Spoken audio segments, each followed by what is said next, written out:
الحمدللہ والصلاۃ والسلام علی رسول اللہ وبعد۔ کل ہم نے پڑھا تھا شرک اصغر کے حوالے سے، اور میں نے چند ایک مثالیں اس کی آپ کے سامنے بیان کی تھی۔ ایک بات جو بڑی اہم ہے وہ رہ گئی تھی اسی حوالے سے ٹائم کے پیش نظر، وہ بھی شرک اصغر سے ہی متعلقہ ہے، آپ کہہ لو اس کی اقسام میں سے ہے۔ جسے میں نے کل محبت کے حوالے سے خوف، محبت یا ریاکاری، اس حوالے سے چند ایک گزارشات کی تھیں، تو ایک اور بات بھی ہے جو شرک اصغر کے زمرے میں آتی ہے، وہ ہے بدشگونی۔ تو بدشگونی کے لیے عربی زبان میں آپ نے احادیث میں پڑھا ہوگا، تیارہ کا لفظ استعمال ہوتا ہے۔ تیارہ یا تطیر، قرآن مجید کی آیات بھی اس حوالے سے ہیں جس میں یہ الفاظ اس طرح کے استعمال ہوئے ہیں۔ تو یہ اصل میں جاہلیت میں وہ لوگ جو ہے پرندوں پر اعتماد کیا کرتے تھے۔ اگر کسی نے کوئی کام کرنا ہوتا تو یا کوئی سفر پر جانا ہوتا تو وہ پرندے اڑا کر دیکھتے تھے، وہ پرندہ اڑاتے، اگر پرندہ جو ہے وہ دائیں جانب میں اڑا ہے تو اس کو اچھا شگون سمجھتے تھے کہ ہمیں یہ کام کر لینا چاہیے، سفر پر جانا ہے تو سفر پر چلے جانا چاہیے، ہمارا سفر جو ہے اچھا رہے گا، کام ہمارا اچھا رہے گا۔ اگر پرندہ جو ہے بائیں طرف اڑتا ہے تو وہ اس کو برا شگون سمجھتے تھے کہ یہ کام اچھا نہیں ہوگا، اس لیے وہ کام نہیں کیا کرتے تھے۔ تو شریعت نے اس سے منع کیا ہے، قرآن مجید کی آیات بھی ہیں، احادیث مبارکہ بھی ہیں جو اس طرح کی بدشگونی سے منع کرتی ہیں۔ تو یہ ان کی جو بدشگونی تھی یہ صرف پرندوں پر ہی، یعنی صرف پرندوں کے ساتھ خاص نہیں رہی، بلکہ آہستہ آہستہ وہ بڑھنے لگی۔ پرندوں کے ساتھ ساتھ جو بعض مہینوں کو بدشگون سمجھتے تھے، یعنی ان سے برا شگون لیتے تھے، خاص طور پر سفر کے بارے میں۔ جیسے آج کل ہمارے ہاں جو ہے محرم کے حوالے سے ہے کہ لوگ جو ہے محرم میں شادیاں نہیں کرتے کہ یہ غم کا مہینہ ہے۔ تو کہاں لکھا ہے یہ غم کا مہینہ ہے؟ تو ایسے ہی وہ سفر کے حوالے سے ایسی باتیں سمجھتے تھے کہ سفر میں جو ہے وہ کوئی کام اچھا نہیں کرنا چاہیے، خیر نہیں ہوتی، اس طرح کی بدشگونیاں وہ لیا کرتے تھے۔ مریضوں سے بدشگونی لیتے تھے، ان سے ملنا بیٹھنا نہیں کرتے تھے، ان کے ساتھ کھاتے پیتے نہیں تھے، خاص طور پر جو یعنی اپاہج قسم کے لوگ ہوتے تھے، لنگڑے یا بہنگا کوئی ہوتا، تو اس طرح کے وہ سے ان کا اٹھنا بیٹھنا ملنا جلنا وہ نہیں کیا کرتے تھے، صرف اس لیے کہ بدشگونی لیتے ہوئے۔ تو یہ کام شریعت نے اس کو حرام قرار دیا ہے۔ قرآن مجید کی آیت مبارکہ ہے سورہ اعراف کی کہ فَإِذَا جَاءَتْهُمُ الْحَسَنَةُ قَالُوا لَنَا هَٰذِهِ وَإِن تُصِبْهُمْ سَيِّئَةٌ يَطَّيَّرُوا بِمُوسَىٰ وَمَن مَّعَهُ أَلَا إِنَّمَا طَائِرُهُمْ عِندَ اللَّهِ وَلَٰكِنَّ أَكْثَرَهُمْ لَا يَعْلَمُونَ۔ کہ فرعون کی جو آل تھی، قوم فرعون، جب ان کو کوئی قحط سالی، کوئی مصیبت، کوئی پریشانی پہنچتی تو موسیٰ علیہ السلام اور ان کے جو ساتھ ایمان والے تھے ان سے بدشگونی لیتے تھے کہ یہ تمہاری وجہ سے آئی ہے، تو تم ہو ہی منوس۔ تو اللہ تعالیٰ نے خبر دی ہے کہ یہ اللہ کا فیصلہ ہے کہ جو تمہیں مصیبت، پریشانی، آفتیں آ رہی ہیں یہ اللہ کے حکم سے آ رہی ہیں، اور تمہارے کرتوتوں کی وجہ سے آ رہی ہیں، تمہارے کفر کی وجہ سے، اللہ کی آیات کو جھٹلانے کی وجہ سے، رسولوں کے ساتھ کفر کرنے کی وجہ سے آ رہی۔ تو یہاں اللہ تعالیٰ نے ان کے اس یعنی برے عقیدے کی یا بدشگونی کی مذمت کی ہے۔ اللہ کے رسول کا بھی فرمان معروف ہے، لا عدوى ولا طیارہ، کہ آپ نے فرمایا کہ کوئی بیماری متعدی نہیں ہوتی، اور طیارہ وہی بدشگونی، یہ طیارہ اس وجہ سے کیونکہ طیر پرندے کو کہتے ہیں، تو شروع میں جاہلیت میں یہ پرندوں سے ایسا بدشگونی وہ لیتے تھے۔ جیسے میں نے ذکر کیا ہے کہ اگر پرندہ بائیں طرف اڑا تو وہ کام کرنے سے باز آ جاتے تھے۔ تو یہ بدشگونی پرندوں کے ساتھ خاص تھی، تو اس لیے اس کے لیے لفظ طیارہ استعمال ہونے لگا۔ بعد میں ایسا ایسا ان کے اعتقادات جو ہے وہ اور بھی بڑھ گئے کئی چیزوں کے بارے میں۔ تو اللہ کے رسول نے یہ بھی فرمایا کہ بخیرها الفعل، کہ بہترین جو ہے وہ کام کیا ہے کہ انسان اچھا شگون لے۔ سبق کا مجھے فعال کیا ہے؟ تو فرمایا کہ الکلمۃ الصالحہ یسمعها احدکم، کہ کوئی وہ اچھی بات جو تم میں سے کوئی بندہ سنتا ہے، تو اچھی بات سن کر جو ہے وہ اللہ تعالیٰ کے بارے میں اچھا گمان رکھنا کہ اللہ تعالیٰ میرے ساتھ اچھا معاملہ کرے گا، اچھا رویہ رکھے گا، یہ تو اچھی بات ہے، یہ ہونا چاہیے۔ اچھی فعال لینا، اچھا شگون لینا، کیونکہ یہ اللہ تعالیٰ کے ساتھ حسن ظن ہے۔ اچھا گمان ہے، اللہ سے اچھی امید ہے، لیکن برا شگون یہ اللہ تعالیٰ کے ساتھ بدگمانی ہے، جو بغیر کسی وجہ کے ہے کہ آپ بدگمانی پال لیں کہ میرا فلاں کام نہیں ہوگا۔ جیسے بعض لوگ آپ نے، اور صبح صبح جو ہے کسی دکان پہ چلا جائے کوئی بندہ ادھار مانگ لے، تو اس کو بدشگونی سمجھ لیتے ہیں کہ اب سارا دن جو ہے میرا سسٹم خراب ہی رہے گا دکان کا، صبح صبح بندہ ایسا ایسا آدمی مجھے متھے لگ گیا میرے، تو یہ صحیح نہیں ہے۔ یا بعض لوگ جو ہے وہ بلیوں کے گزرنے سے بدشگونی جوڑ لیتے ہیں۔ اب بلیوں کا کیا لینا دینا ہے آپ کے فیصلے سے، اللہ کے فیصلے سے، اللہ کی تقدیر پر؟ وہ سارے فیصلے آپ کے اللہ تعالیٰ نے کیے ہیں، بلیوں نے تھوڑے کرنے ہیں۔ تو یہ انسانوں نے برے اعتقادات، برے نظریات پالے ہوئے ہیں۔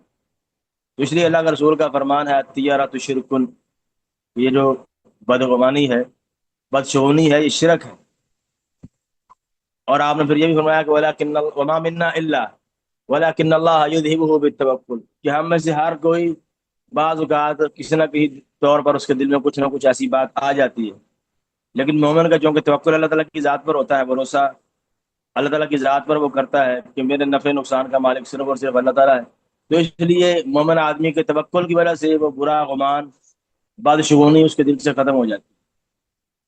تو اس لیے ساری بات تمہید بیان کرنے کا مقصد یہ ہے کہ یہ بھی حرام ہے شرعی لحاظ سے، اور اس شرک اصغر میں سے ہے۔ جیسے آپ کے سامنے میں نے حدیث پیش کی ہے کہ اللہ کا رسول نے کہ الطیرۃ شرک، کہ بدشگونی ہے، یہ شرک ہے، یہ ابو داؤد کی روایت ہے، تو ابن ماجہ میں موجود ہے۔ تو اس لیے یہ حرام ہے اور شرعی لحاظ سے جائز نہیں ہے، شرک اصغر ہے جو توحید کے منافی ہے، کیونکہ اس میں اللہ تعالیٰ کے بارے میں برا گمان ہے، اور انسان جو ہے اپنے دل کو کسی اور چیز کے ساتھ جوڑ لیتا ہے جس کا اس کے کام سے کوئی تعلق واسطہ ہی نہیں ہوتا۔ تو یہ ایسا ایسا شرک اکبر بھی بن سکتی ہے، جسے میں نے کل بھی وضاحت کی تھی کہ شرک اصغر والے جو اعمال ہیں یہ انسان کو شرک اکبر کی طرف لے جانے والے ہوتے ہیں۔ تو اگر انہی چیزوں کے بارے میں انسان کا یہ عقیدہ بن جائے، نظریہ بن جائے کہ یہ چیزیں جو ہیں وہ بذات ہی آپ کے ساتھ کچھ نفع نقصان کا کام کر سکتی ہیں، تو پھر یہ آپ نے اس کو اللہ کے برابر کر دیا، شرک اکبر ہو جائے گا۔ تو اس لیے یہ جائز نہیں۔ اگر انسان کو کوئی جو ہے وہ اس طرح کا کوئی دماغ میں کوئی بات آ جائے تو اس کا علاج وہی ہے جو اللہ کے رسول نے ذکر کیا ہے، وَمَا مِنَّا إِلَّا وَلَٰكِنَّ اللَّهَ يُذْهِبُهُ بِالتَّوَكُّلِ، کہ ہر انسان کے ذہن میں کبھی نہ کبھی کوئی ایسی بات آ جاتی ہے، تو لیکن وہ کیا کرے، وہ اللہ تعالیٰ پر اعتماد کرے، بھروسہ رکھے کہ نفع نقصان کا مالک اللہ تعالیٰ ہے، کسی کے آنے جانے سے، کسی کے آپ سے ادھار مانگ لینے سے، یا اب یہ بھی بعض لوگوں کے یہاں ہے کہ اگر اب یہ عام چیز پائی جاتی ہے، یہ خاص طور پر جو ریڑھی والے حضرات ہیں یا دکاندار، یہ سبزیوں والے یا یہ جو بیچتے ہیں فروٹ وغیرہ یا اس طرح کے دیگر، کہ پہلے گاہک کو ہم نے موڑنا نہیں۔ یہ کہاں لکھا ہے کہ موڑنا نہیں ہے؟ اگر آپ کا اس سے سودا نہیں بن رہا، آپ ریٹ سے مطمئن نہیں ہیں، وہ آپ کو کم دے رہا ہے، آپ کی اس میں مثلا پرافٹ اتنا نہیں بنتا جو معقول ہو، تو آپ کیوں اپنا نقصان کریں؟ بھیج دیں اس کو واپس، کچھ نہیں ہوتا۔ یہ کہاں لکھا ہے کہ موڑنا نہیں ہے؟ اگر آپ کا نہیں سسٹم چل رہا، اب یہ بھی بدگمانی ہے نا کہ میں نے موڑ دیا تو سارا دن گاہک موڑتے ہی رہیں گے، میرا سامان نہیں بکے گا۔ یہ کہاں لکھا ہوا ہے؟ اس کی دلیل کیا ہے؟ یہ وہی بدگمانی ہے، یعنی اس طرح کی مثالیں بہت ساری ہیں جو ہمارے معاشرے میں پائی جاتی ہیں، تو جو نہیں ہونی چاہیے، جو شرک اصغر کی قبیل میں سے ہے، کہ انسان نے اپنا تعلق غیر اللہ کے ساتھ جوڑ لیا ہے، حالانکہ انسان کا پورے کا پورا تعلق اللہ تعالیٰ کے ساتھ ہونا چاہیے، اس کا توکل، بھروسہ، اعتماد اللہ کی ذات پر ہونا چاہیے کہ میرے نفع نقصان کا مالک اللہ تعالیٰ ہے، یہ بندہ نہیں ہے، نہ کوئی اور چیز ہے۔ اس لیے یہ ساری باتیں توحید کے منافی ہیں۔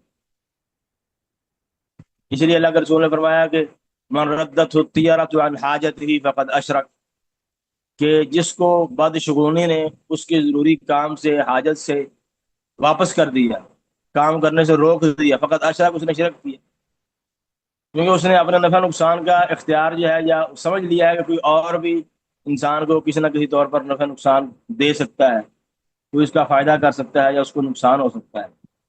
تو اس لیے یہ بدشگونی ہمارے معاشرے میں عام ہے، اور یہ شرک اصغر کی قبیل میں سے ہے۔ اس کی مثالیں آپ لوگ مجھ سے زیادہ جانتے ہوں گے، جن کا روز جو ہے اٹھنا بیٹھنا ہے ایسے لوگوں سے۔ اگر کسی کے ذہن میں کوئی ایسی مثال ہو تو وہ ضرور بیان کریں، جو آپ نے سنی ہو، دیکھی ہو بازار میں، گھر میں، یا کسی اور سے، اس طرح کی مثالیں بدشگونی کی، یا اگر کسی کو کوئی بات میری سمجھ نہیں ہے تو پوچھ لے۔ یہ وہ طرح سا ہے۔ جی شیخ. میں نے کہا کوئی مثال آپ بیان کریں، آپ ماشاءاللہ تجربہ کار آدمی ہیں۔ شیخ معذرت، میں صرف ابھی باہر دروازہ کھولنے گیا تھا، آپ نے سوال پوچھا تھا، پتہ نہیں آپ کیا پوچھ رہے ہیں. آپ آپ پہلے کسی اور سے پوچھ لیں، میں دوسرا جواب دے دوں گا انشاءاللہ. اچھا، میں پوچھ رہا تھا کہ ہمارے معاشرے میں بدشگونی کی بہت ساری مثالیں ہیں، میں نے چند ایک بیان کی ہیں، آپ بھی کوئی اس میں اضافہ کریں، کوئی اور مثال جی آپ بیان کر سکتے ہیں؟ سر، وہ بلی جو ہے وہ راستہ کاٹ جاتی ہے، تو ہمارا یہ ہے تو اس ہاں کو یہ، جی جی بالکل، یہ بھی اس کو برا شگون سمجھتے ہیں۔ ہم کالے رنگ کو، کالے رنگ کی دلہن آئی ہے تو جی کالا کپڑا نہیں پہننا، اس کو ہم برا بدشگونی سمجھتے ہیں. آج اس طرح کی مثالیں اور بھی ہیں، حالانکہ جس کا تعلق نہیں ہے کسی بھی ساتھ، تو درست نہیں ہے اس طرح کے اعتقادات، نظریات۔ اور کسی اور کے ذہن میں کوئی مثال تیرہ ہو؟ نمبر 13 نمبر کو ہم سمجھتے ہیں سر اپنے لیے برا. 13 نمبر کو؟ جی. یہ تیرہ- کیا سمجھتے ہیں اس کے بارے میں؟ یہ اس کو بڑا منوس نمبر سمجھا جاتا ہے جی، 13 نمبر کو. ہاں بالکل بھی صحیح نہیں ہے، 13 ہو یا 2 ہو یا 113 ہو، کوئی مسئلہ نہیں ہے۔ نہیں میں تو بلکہ میری کوشش ہوتی ہے کہیں میں پہلے جب تھا رول نمبر وغیرہ تو میں نے چینج کرایا تھا، میں کہ میرا ضرور 13 رکھو. میں بلکہ جو ہے نا کچھ چیلنج کے طور پہ لینا چاہتا ہوں. اچھا چلے، ماشاء اللہ، آپ نے اچھا کیا ہے۔ اور کوئی؟ جی استاد، اور اس کا سفر کے مہینے کو کہتے ہیں کہ اس میں سفر نہیں کرنا چاہیے، جی ایکسیڈنٹ ہو بالکل، جائے گا. سفر میں، یہ جی شادیوں میں سفر میں فکس ہوتی ہے اس شمال کے کے بارے میں بعد. کیسے نظریات ہیں؟ جی سر، شادیوں کے بارے میں کہ دلہا دلہن سفر نہ کریں، تب کوئی نقصان ہو سکتا ہے. اور ایک میں نے اپنی فیملی میں جو چیز سنی وہ یہ تھی کہ کپڑے سلائی کرنے کے لیے جو اس کی کٹائی ہے وہ منگل کے دن نہیں کرنی، کیونکہ اس دن کپڑا خراب ہوتا ہے اور ضرور خراب ہوتا ہے، ایسا عقیدہ ہے لوگوں کا، بالکل غلط مطلب ہے۔ دن. اب آپ کو ایک مزے کی بات بتاؤں، اب یہ ہمارے کچھ لوگ جو ہیں وہ سمجھتے ہیں کہ محرم میں شادی نہیں کرنی چاہیے، یہ غم کا مہینہ ہے۔ ابن کثیر رحمہ اللہ نے البدایہ والنہایہ میں لکھا ہے کہ سیدنا علی، جن کو یہ مانتے ہیں بلکہ پوچھتے ہیں، سیدنا علی رضی اللہ تعالیٰ عنہ کی فاطمہ رضی اللہ تعالیٰ عنہ سے شادی محرم میں ہوئی تھی۔ جی امام ابن کثیر رحمہ اللہ نے البدایہ والنہایہ میں لکھا ہے۔ جی سر، اور اس ایک اور میں چیز میں نے جو شادی کرنے کے لحاظ سے چھوٹی اور بڑی عید کے درمیان میں یہاں پہ سنا ہے گاؤں میں کہ شادی نہیں کرنی چاہیے. حالانکہ جو حدیث میں مطلب میرے علم میں ہے کہ حضرت عائشہ رضی اللہ تعالیٰ عنہ کی جو نکاح ہے وہ شوال میں ہوا تھا. اور ہاں سر جی، کیا یہ اور جی بالکل، تو بہرحال اور یہ اس سر طرح کے اعتقادات، نظریات سارے کے سارے جی جی کہتے ہیں کہ میں نے یہ بھی سنا ہے کہ بدھ کے دن کوئی کام نہیں اچھا کرنا چاہیے، نیا کام یا کوئی جو ہے وہ ہمیں بدھ یا پتہ نہیں منگل کے دن اس طرح کچھ مطلب کوئی بھی دن خاص کر لیتے ہیں. پھر اس کے علاوہ شادی کے دن جو ہے وہ دلہن کو کالا کوئی چیز نہیں پہنانی، کوئی جو ہے وہ چادر نہیں اڑانی کالی، اس طرح کی باتیں. اب یہ ساری باتیں جو ہیں وہ غیر اللہ کے ساتھ تعلق جوڑنے کی کوئی ان کی دلیل نہیں ہے، نہ کسی کا بدھ سے تعلق ہے، نہ منگل سے ہے۔ جو کام شرعی طور پر جائز ہے، مانت نہیں ہے، کباہت نہیں ہے، آپ جب مرضی کر لیں، بدھ کو کر لیں، بدھ کی رات کو کریں، صبح کو کریں، منگل کو کریں، پورا سال جب مرضی کر لیں، کوئی ایسی کباہت موجود نہیں ہے، لیکن وہ کام جائز ہونا چاہیے، حرام نہیں ہونا چاہیے۔ بہرحال بہت شکریہ آپ سب کا۔ تو آگے جو ہے وہ جو آج کا ہمارا ذرا مزید جو کچھ باتیں رہتی ہیں، وہ یہ ہے کہ کچھ ایسے کام بھی ہیں جن سے شریعت نے منع کیا ہے۔ وہ اس وجہ سے منع کیا ہے کیونکہ وہ آہستہ آہستہ انسان کو شرک کی طرف لے جانے والی ہے۔ شرک یعنی توحید کے بالکل منافی امور ہیں۔ تو اللہ کے رسول نے، اللہ تعالیٰ نے ہر اس کام سے منع کر دیا ہے جو شرک کی طرف لے جانے والا ہو، وہ وسیلہ بن سکتا ہو کسی بھی طور پر، کسی بھی لحاظ سے۔ شریعت نے، اللہ تعالیٰ نے، اللہ کے رسول نے ان تمام کاموں سے روک دیا ہے، منع کر دیا ہے۔ تو اس کی چند ایک مثالیں میں نے آپ کے سامنے اسکرین پہ لکھی ہوئی ہے۔ تو سب سے پہلے جو ہے وہ اس والے سے وسیلہ ہے۔ اب وسیلہ کا معنی کیا ہوتا ہے؟ وسیلہ آپ اس کو دیکھیں شرعی لحاظ سے، اس کا معنی ہوتا ہے اللہ تعالیٰ کا تقرب حاصل کرنا، اللہ تعالیٰ کی بندگی کر کے، اس کی اطاعت کر کے، ایسے ہی اللہ کے رسول کی اتباع کر کے اللہ کا تقرب حاصل کرنا، اور ہر عمل جو اللہ تعالیٰ کو پسند ہے، جس سے وہ راضی ہوتا ہے، وہ کرنا، تاکہ اللہ تعالیٰ کے بندہ قریب ہو جائے۔ تو یعنی مطلب کیا ہے کہ ہر وہ عمل، قول ہو یا فعل ہو، جو اللہ تعالیٰ کی تقرب حاصل کرنے کے لیے، اس کی رضامندی پانے کے لیے ہو، وہ وسیلہ ہوتا ہے۔ تو اب یہ وسیلہ جو ہے، اب اور بھی کئی وسیلے کی قسمیں ہیں جو ہمارے ہاں رائج ہیں، جو توحید کے منافی ہیں۔ کیونکہ اب کوئی بندہ جو ہے وہ اللہ تعالیٰ کی ذات کے علاوہ کسی مخلوق کا وسیلہ ڈالتا ہے، کسی مخلوق کا وسیلہ بناتا ہے، تو اس میں قباحت ہے، کیونکہ اس نے اللہ تعالیٰ کو قسم دی ہے۔ جیسے بعض لوگ جو ہے وہ نبی کے واسطے سے دعا مانگتے ہیں کہ اب وہ اللہ تعالیٰ کو پکار رہا ہے اور ساتھ کسی مخلوق کا واسطہ ڈال رہا ہے، یہ بعض اوقات قسم بھی ڈال دیتے ہیں کہ اللہ تمہیں فلاں کی قسم، رسول کی قسم، تو تم میرا یہ کام کر دے۔ حالانکہ اس طرح کی قسم، جیسے میں نے ذکر کیا تھا کل، کہ قسم کھانا غیر اللہ کی شرک ہے، تو اس نے یہ کام شرکیہ کیا ہے۔ اور دوسرا، اس نے جو دوسری اس میں قباحت ہے کسی مخلوق کا واسطہ دینے کی، اس کے ذریعے سے اللہ سے دعا کرنے کی، پکارنے کی، کہ کسی مخلوق کا اللہ تعالیٰ پر کوئی حق لازمی تھوڑی ہے، وہ لازمی کرے گا۔ اللہ تعالیٰ پر کوئی کام کرنا لازمی نہیں ہے سوائے اس کے جو اس نے اپنے طور پر اپنے اوپر لازمی کیا ہوا ہے۔ اللہ تعالیٰ کو کوئی مجبور نہیں کر سکتا، اس کی اپنی مرضی ہے۔ اس نے جو چیزیں اپنے اوپر لازم کی ہوئے ہیں، جیسے حدیث میں آتا ہے کہ انی حرمت الظلم علی نفسی، میں نے ظلم کو حرام کیا ہے اپنے آپ پر۔ اب یہ اللہ تعالیٰ کی مرضی ہے، اس کی رحمت اور اس کا فضل ہے۔ ایسے ہی اس نے یہ کہا ہے کہ بندوں کا اللہ تعالیٰ پر حق یہ ہے کہ اگر وہ اس کی عبادت کرتے ہیں تو اس کو جنت میں داخل کریں۔ اب یہ اللہ تعالیٰ نے اپنے اوپر خود لازم کیا ہوا ہے، کوئی مخلوق اللہ تعالیٰ پر کوئی چیز لازم نہیں کر سکتی۔ اب یہ جو بندہ جو اللہ کا رسول کا وسیلہ دے رہا ہے، یا کسی نیک آدمی کا، یا کسی فرشتے کا، تو گویا کہ یہ عقیدہ رکھتا ہے، سمجھ رکھتا ہے کہ اللہ تعالیٰ اس کی بالکل نہیں ٹالے گا، اس کا اللہ تعالیٰ پر گویا کہ کوئی حق ہے، نعوذ باللہ۔ حالانکہ اللہ تعالیٰ پر کسی کا کوئی حق لازمی نہیں، اس کی مرضی ہے، جو وہ کرنا چاہتا ہے کرتا ہے، اس کو کوئی پوچھنے والا نہیں۔ لا يسأل عما يفعل وهم يسألون، اللہ کو کوئی پوچھنے والا نہیں، نہ کوئی پوچھ سکتا ہے۔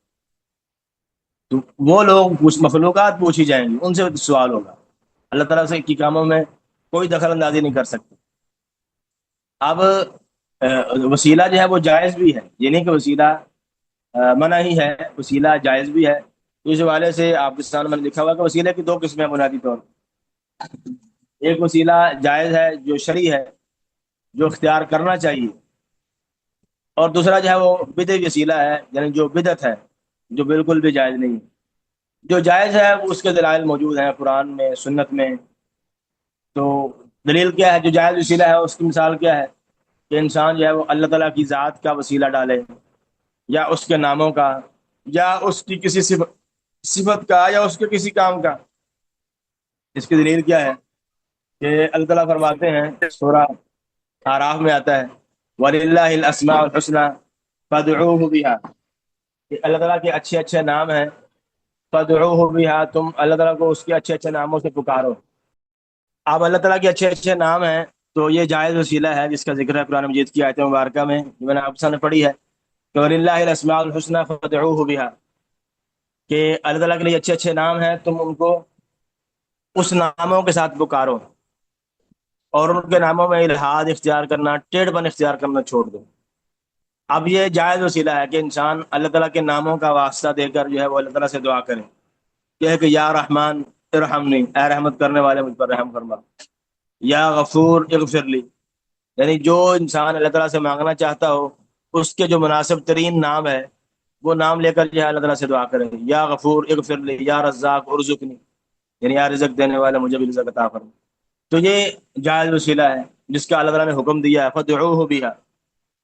ایسے ہی نیک عمل کا وسیلہ بھی ڈالا جا سکتا ہے کہ انسان اپنے کسی نیک عمل کو جو اس نے اللہ تعالیٰ کی رضا کے لیے کیا ہو، اس عمل کو ذکر کر کے کہ یا اللہ میں نے فلاں عمل کیا تھا تیری رضا کے لیے، تیرا تقرب حاصل کرنے کے لیے، میرا تو فلاں کام کر دے۔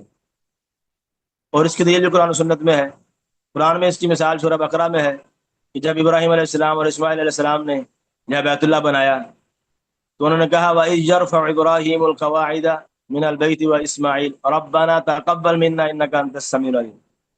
تو انہوں نے بیت اللہ کو بنایا، ابراہیم نے، اسماعیل نے علیہما السلام، اور پھر انہوں نے دعا کی کہ یا اللہ ہم نے یہ کام کیا ہے تو ہمارا یہ کام اپنی بارگاہ میں قبول فرما۔ تو ایسے ہی اس سے واضح دلیل جو ہے وہ سنت میں موجود ہے، جو قصہ 3 لوگوں کا آپ نے معروف ہے، سنا ہوگا کہ 3 لوگ جو ہے جو غار میں پھنس گئے، تو ان میں سے ہر ایک نے اپنے اپنے نیک عمل کا وسیلہ دیا کہ یا اللہ میں والدین کے ساتھ حسن سلوک کرتا ہوں، تو میری اس عمل کو قبول کر کے ہم سے یہ پریشانی دور کر دے۔ دوسرے نے جو ہے وہ گناہ کے کام سے بچنے کو وسیلہ بنایا کہ میں نے وہ بدکاری سے اپنے آپ کو بچایا، وغیرہ وغیرہ۔ یہ حدیث آپ کے سامنے معروف ہے، سنی ہوئی ہے۔ تو یہ بھی اس بات کی دلیل ہے کہ انسان کو نیک عمل کا وسیلہ بنانا چاہیے۔ ایسے ہی قرآن میں اور بھی اس کے دلائل موجود ہیں۔ ربنا اننا سمعنا منادیا ینادی للایمان ان آمنوا بربکم فآمنا ربنا فاغفر لنا ذنوبنا، کیا ہے ہمارے رب، ہم جو ہے ایمان لائے کہ ہم نے ایک آواز دینے والے کی آواز سنی تو ہم اس پر ایمان لائے۔ تو آگے فرمایا فاغفر لنا ذنوبنا وکفر عنا سیئات، کہ ہم تیرے ساتھ ایمان لائے ہیں تو ہمارا یہ عمل نیک ہے، اچھا ہے ایمان لانا تیرے ساتھ، تیرے نبی پر، تیری آیات پر، تو ہمارے اس عمل کو قبول کر کے ہمارے گناہوں کو معاف کر، ہماری جو برائیاں ہیں وہ ختم کر دے، مٹا دے۔ تو یہ نیک عمل کا وسیلہ ہے، اور اس کے اور بھی دلائل قرآن و سنت میں موجود ہیں۔ تو ایسے ہی اس میں ایک وسیلہ جو استعمال کیا جا سکتا ہے وہ ہے کسی دوسرے سے دعا کروانا، زندہ آدمی سے۔ اس کی دلیل جو قرآن مجید میں ہے کہ جو یعقوب علیہ السلام کے بیٹے تھے، انہوں نے کیا کہا، قالوا یا ابانا استغفر لنا ذنوبنا انا كنا خاطئین، کہ ان کے بیٹوں نے اپنے باپ یعقوب سے جو ہے وہ ریکویسٹ کی کہ اے ہمارے باپ استغفر لنا ذنوبنا، کہ ہمارے گناہوں کی اللہ سے بخشش مانگی کہ اللہ تعالیٰ جو ہے ہمارے اس گناہ کو معاف کر دے جو ہم نے کیا ہے، ہم خطا کار تھے۔ ایسے ہی اللہ کے رسول سے صحابہ کرام دعا کروانے کے لیے آیا کرتے تھے بے شمار موقعوں پر۔ عکاشہ بن محسن کی روایت آپ نے سنی ہے کہ اللہ کے رسول نے ذکر کیا کہ 70,000 جو ہے وہ میری امت سے لوگ بغیر حساب و کتاب کے جنت میں داخل ہوں گے۔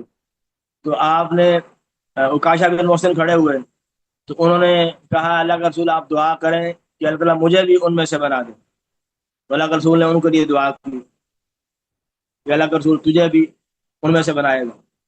تو اور بھی کئی دلائل ہیں جو دعا کرنے کے ہیں، صحابہ کرام نے آپ سے دعا کروائی۔ تو یہ ہے جائز وسیلہ جو کیا جا سکتا ہے، جن کے دلائل قرآن و سنت میں موجود ہیں۔ تو یہ جائز وسیلے کی اقسام تھی جو میں نے ذکر کی ہیں، یعنی اللہ تعالیٰ کی ذات کے ساتھ، اس کے ناموں کے ساتھ وسیلہ ڈالنا، ان کو وسیلہ بنانا، نیک عمل کو وسیلہ بنانا جو انسان نے اللہ کی رضا کے لیے کیا ہو، ایسے ہی کسی زندہ شخص سے دعا کروانی۔ تو یہ جائز وسیلے ہیں۔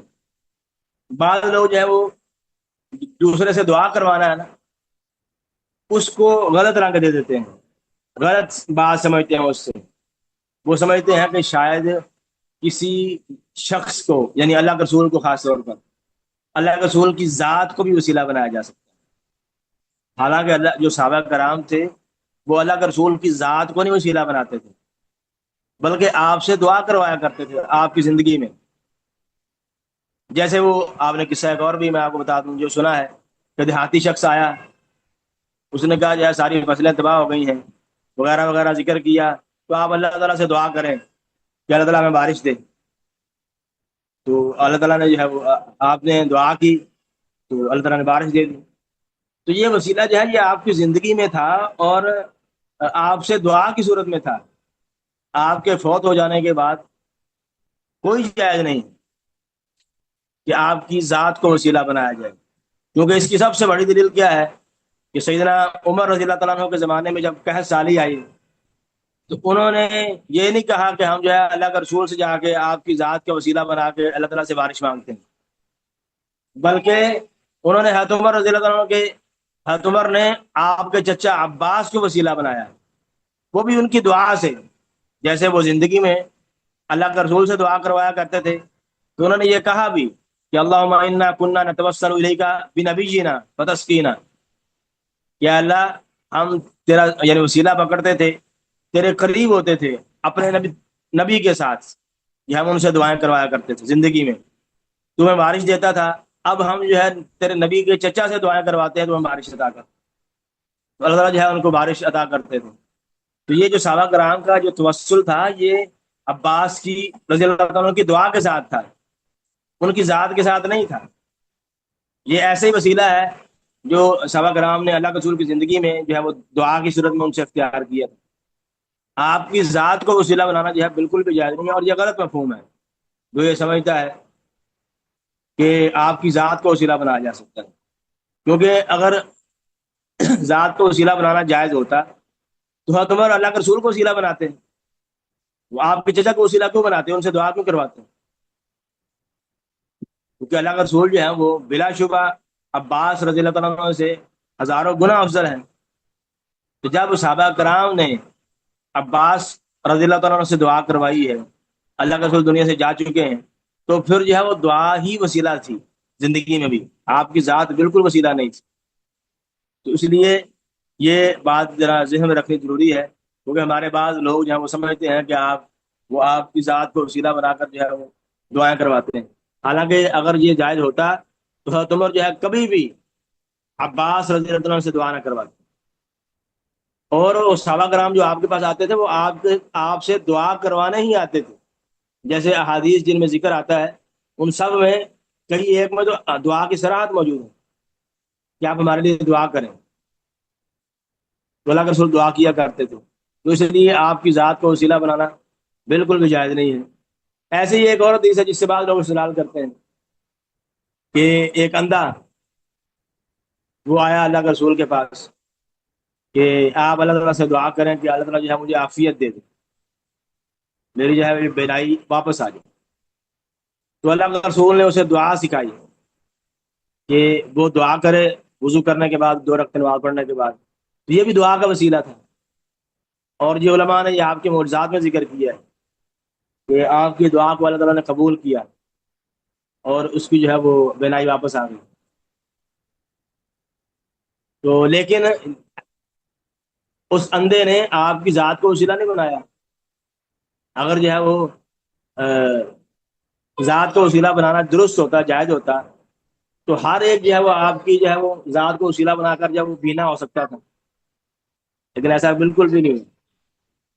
تو جو صحابہ کرام بعض اور بھی تھے جو جن کی بینائی نہیں تھی، آنکھوں سے وہ اندھے تھے، لیکن انہوں نے ایسا نہیں کیا، حالانکہ وہ یعنی کبار صحابہ کرام میں سے تھے، وہ ان کو پتا تھا کہ اللہ کے رسول نے اس نابینے کو کسے کیا سکھایا ہے، تو آپ نے اس کو جو ہے وہ دعا ہی سکھائی ہے، کیونکہ اللہ جو اندھا آپ کے پاس آیا تھا اس نے آپ سے دعا کا ہی مطالبہ کیا تھا، یعنی شروع میں ہی جو اس نے ذکر کیا وہ آپ سے دعا کا کہا گیا، اللہ کے رسول میرے لیے آپ دعا کریں، اللہ کے رسول نے اس کو دعا کرنے کا وعدہ دیا کہ میں تیرے لیے دعا کروں گا، اور آپ جو ہے کبھی بھی وعدہ کی خلاف ورزی نہیں کرتے۔ اور اللہ کے رسول نے اس حدیث میں ذکر ہے کہ اس کو سکھائی بھی دعا کہ اللہم شفیع فی و شفعنی فی، یعنی اے اللہ تو میری دعا قبول فرما اور میرے نبی کی میرے حق میں دعا قبول فرما کہ میری جو ہے وہ بینائی واپس کر دے۔ بہرحال اور بھی کئی ایسے روایتیں ہیں جو ضعیف ہیں، من گڑت ہیں، جن سے استدلال کر کے بعض لوگ جو ہے وہ اللہ کے رسول کی ذات کو وسیلہ بنانا جائز سمجھتے ہیں، جو بالکل کسی بھی صورت میں جائز نہیں ہے۔ تو وسیلے کی جائز صورتیں وہی ہیں جو میں نے ذکر کی ہیں، جو قرآن و سنت سے ثابت ہیں، کہ اللہ تعالیٰ کی ذات کا اور اس کے ناموں کا صفات کا وسیلہ بنانا جائز ہے۔